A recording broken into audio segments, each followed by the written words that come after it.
Normal একটা simple কাপড় দিয়ে কিন্তু অনেক সুন্দর ডিজাইনের একটা ড্রেস বানানো যায়। দেখেন টিস্যু কাপড়টা একেবারেই সিম্পল ছিল, সেটার উপরের পাটটা একটু গর্জিয়াস দেখে নিয়েছি।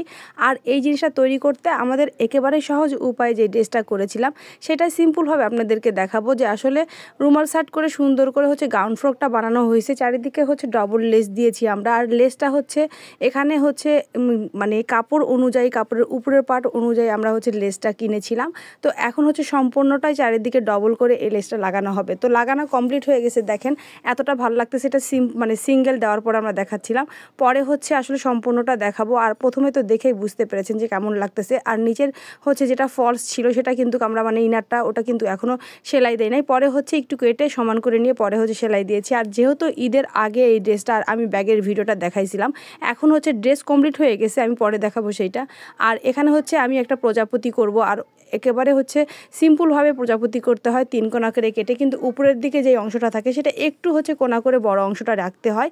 এই জিনিসটাই অনেকে জানে না। আর আমি যেহেতু ইনার দিয়ে ড্রেসটা বানানো হয়েছে, আর উপরের বডিটা অনেক সুন্দর কাপড়, যার কারণে ওটার সাথে ম্যাচিং করে অনেক সুন্দর করেই কিন্তু কাপড়টার সাথে নিচের ফলস কাপড় যেটা মানে ইনারটা সেটা ডবল করে নিয়েছি। আর প্রজাপতির যে নেটের কাপড়টা ছিল সেটা সিঙ্গেল দিয়েছি, কারণ উল্টানোর পরে কিন্তু এক পাশটা দেখা যাবে, যেহেতু এক পাশটা আমি নিচে মানে যখন জামায় লাগাবো সেই পাশটা দেখা যাবে না। ঠিক সেই প্রসেসিং করে আমি আমার মতন করে এই জিনিসটা করছি। যখন উল্টাবো তখন দেখলে বুঝতে পারবেন। তো 3 কোণায় আমি সেলাই দিব, নিচের দিকে একটু পরিমাণে ফাঁকা রাখবো। আমি একটা শিক দিয়ে এই জিনিসটা উল্টিয়ে নিব। আর উল্টানোর পরে কিন্তু দেখেন কোণাগুলো সুন্দরভাবে ফিনিশিং হয়ে যাবে।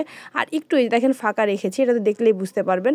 যেহেতু এই সাইড থেকে কিন্তু আমি প্রজাপতির কাপড়টা যেটা ছড়িয়ে দিব মানে সিধা করে, সেই জিনিসটাই করতেছি। তো এখন সম্পূর্ণটাই সুন্দরভাবে সিধা করার পরে দেখেন 3 কোণা, কিন্তু 2 কোণার দিকে একটু কোণা করে একটু বড় করা, আর নিচের কোণাটা কিন্তু একটু ছোট করা। আর আপনারা চাইলে প্রজাপতির এই জিনিসটা কিন্তু 4 কোণা করেও করা যায়, তবে হ্যাঁ আমি একটু কোণা করে করেছি, যাতে করে উপরের দিকে সুন্দরভাবে কোণা হয়ে থাকে। তো মাঝখানের দিকে ভাঁজ করে নিয়েছি।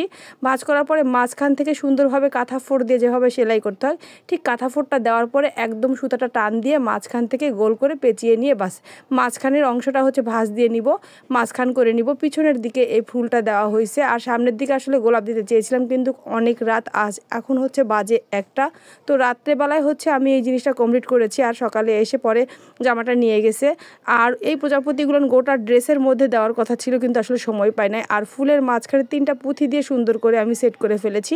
আর 2 কোণায় কিন্তু একটু একটু করে সেলাই দিয়ে তারপরে আটকে দিব। বাস আটকানোর পরেই কিন্তু জামাটার প্রজাপতিটা সুন্দরভাবে মেলে থাকবে। আসলে ওইরকমভাবে যেহেতু অনেক আর্জেন্ট থাকে, অনেক ফেসিয়াল থাকে, সেলাই থাকে, একসঙ্গে অনেক কাজ করি, যার কারণে আপনাদেরকে ওভাবে ভালোভাবে এই ড্রেসটা কমপ্লিট করা দেখালাম না। তবে হ্যাঁ, ইনশাল্লাহ কেউ যদি এরকম ধরনের ভিডিও দেখতে চান তাহলে কিন্তু আমাকে কমেন্টের মাধ্যমে জানাতে হবে। তাহলে ইনশাল্লাহ আমি সেই ভিডিওগুলোর মানে কোনটা দেখতে চান, কোন ধরনের ড্রেসের ডিজাইন, তাহলে সেইটাই দিব। আর আমি জিতু ফ্যাশন ডিজাইনার একটা পেজ আছে, ওখানে শুধু ড্রেসের ডিজাইন দেখায়। চাইলে আপনারা ওখান থেকে ড্রেস কালেকশনগুলো আপনারা দেখে নিজেরাও বানিয়ে নিতে পারেন কোথাও থেকে। তো আলহামদুলিল্লাহ ড্রেস কমপ্লিট হয়ে গেছে। ফাইনালি কেমন লাগতেছে সেটা তো অবশ্যই বলুন। সবাই ভালো থাকবেন। আজ এই পর্যন্ত, আল্লাহ হাফেজ।